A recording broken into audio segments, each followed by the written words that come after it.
পশ্চিমবঙ্গ সরকারের অর্থ বিভাগের এই বিজ্ঞপ্তি তারিখ 13ই মার্চ রাজ্য সরকারি কর্মচারীদের মহার্ঘ ভাতা এর বকেয়া সংক্রান্ত একটি গুরুত্বপূর্ণ নির্দেশিকা প্রকাশিত হয়েছে। বিজ্ঞপ্তির মূল বিষয়বস্তু হল নাম্বার 1, মহার্ঘ ভাতার বকেয়া। 2008 সালের এপ্রিল থেকে 2019 সালের ডিসেম্বর পর্যন্ত মহার্ঘ ভাতার বকেয়া বা ডিএ এরিয়ার্স দেওয়ার জন্য সরকার একটি পরিকল্পনা গ্রহণ করেছে। এই বকেয়া 2 ভাগে দেওয়া হবে। প্রথম ভাগ মার্চ 2026 এবং দ্বিতীয় ভাগ সেপ্টেম্বর 2026-এ দেওয়া হবে। নাম্বার 3, অর্থ প্রদানের পদ্ধতি।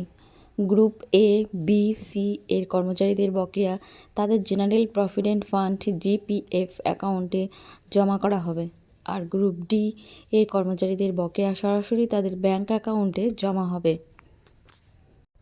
বিধিনিষেধ: এই বকেয়া অর্থ থেকে কোনো অগ্রিম বা চূড়ান্ত উত্তোলন করা যাবে না যতক্ষণ না 24 মাস অতিক্রান্ত হয় বা কর্মচারী অবসর বা মৃত্যু না হয়।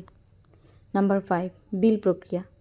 বকেয়া ডিএ বিলগুলি HRMS human resource management system এর মাধ্যমে প্রস্তুত করা হবে এবং ট্রেজারি বা PAO-তে প্রেরণ করা হবে।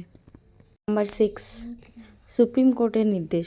এই বিজ্ঞপ্তি সুপ্রিম কোর্টের 5ই ফেব্রুয়ারি 2026-এর রায় অনুযায়ী জারি করা হয়েছে, যা ডিএ এর বকেয়া সংক্রান্ত মামলার সমাধান করেছে।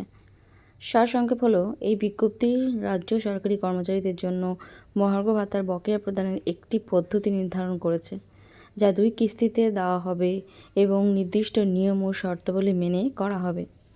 তো বন্ধুরা, আজকের যদি এই ইনফরমেশনগুলো তোমাদের কাজে লেগে থাকে অবশ্যই কিন্তু চ্যানেলটিকে সাবস্ক্রাইব করে বেল নোটিফিকেশন অন করে দিও। দেখা হচ্ছে নেক্সট কোনো ভিডিওতে। টিল দেন সবাই ভালো থেকো, সুস্থ থেকো। Thanks for watching.